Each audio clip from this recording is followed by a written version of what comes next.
Hello friends, good afternoon. आज की video में हम जानेंगे संघ एवं राजलोक सेवा। यह जो है भाग 14 में है। संघ लोक सेवा आयोग अपनी रिपोर्ट किसे सौंपता है? राष्ट्रपति को सौंपता है। राजलोक सेवा आयोग अपनी रिपोर्ट किसे सौंपता है? राज्यपाल को सौंपता है। राज्य लोक सेवा आयोग राज्यपाल, संघ लोक सेवा आयोग राष्ट्रपति को सौंपता है।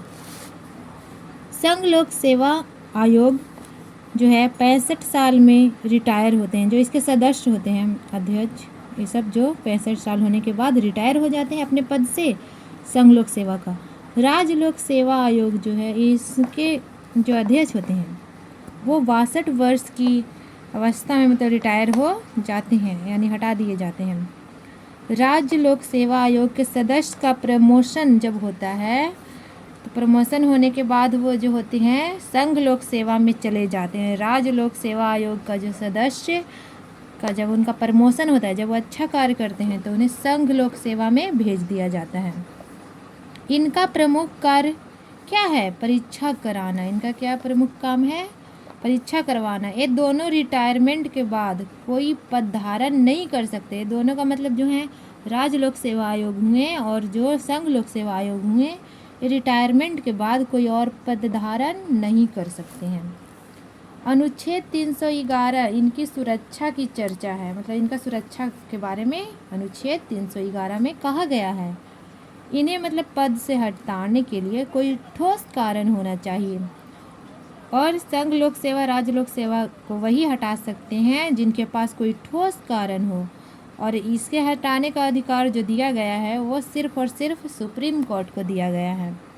आईएएस कैसी नौकरी है? आईएएस जो है ये अखिल भारतीय सेवा का नौकरी है। आईपीएस जो है ये कैसी नौकरी है? ये भी अखिल भारतीय सेवा का है। भारतीय वन सेवा जो है ये भी अखिल भारतीय सेवा के अंतर्गत ही आते हैं। भारतीय डाक सेवा जो है केंद्रीय है। रेलवे सेवा जो है केंद्रीय है। पुलिस सेवा ही राज्य सेवा का है। आईएएस की training Mussoorie Lal Bahadur Shastri national academy लवसाना में होता है। मसूरी में आईएएस की ट्रेनिंग मसूरी में होता है। कौन सा academy? Lal Bahadur Shastri national academy लवसाना, राज्य जो है उत्तराखंड में ये पड़ता है। अब हम इधर देखेंगे आईपीएस। आईपीएस की जो ट्रेनिंग है ये हैदराबाद के सरदार वल्लभ भाई पटेल नेशनल एकेडमी में होता है। आईपीएस की ट्रेनिंग हैदराबाद और आईएएस की ट्रेनिंग मसूरी। आईएफएस की ट्रेनिंग जो है देहरादून के इंदिरा गांधी नेशनल एकेडमी में होता है। आईपीएस किस मंत्रालय में, मतलब किस मंत्रालय के अंतर्गत आता है? गृह मंत्रालय के अंतर्गत आता है। आईएएस किस मंत्रालय में है? ये कार्मिक मंत्रालय के अंतर्गत आता है।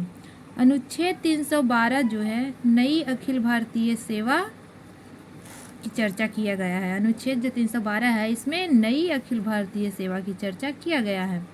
नई अखिल भारतीय सेवा का सृजन राज्यसभा में होता है। कहाँ होता है? राज्यसभा में। इसका प्रस्ताव प्रारंभ राज्यसभा में ही होता है।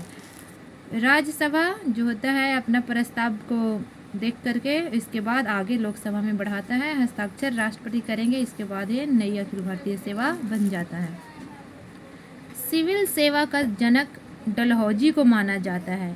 आईसीएस इंडियन सिविल सर्विस परीक्षा इसका पहली बार जो हुआ था लंदन में हुआ था, और ये फिर लंदन में ही होते आ रहा था। इसके बाद पहली बार जो था इसकी परीक्षा इलाहाबाद यानी इंडिया में हुआ था 1922 में।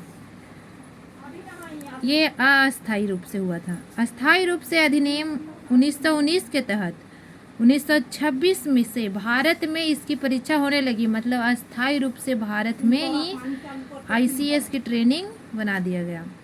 वर्तमान अखिल भारतीय सेवा आर्टिकल 315 में वर्णित है। तो एग्ज़ाम के व्यू से ही बहुत ही इम्पोर्टेंट क्वेश्चन है। बहुत सारे एग्ज़ामों में ये सब पूछे जाते हैं, तो आप लोग इन्हें एक बार ध्यान से ज़रूर पढ़ लीजिएगा। और भी ऐसे वीडियो के लिए मेरे चैनल को सब्सक्राइब ज़रूर कर लें। धन्यवाद।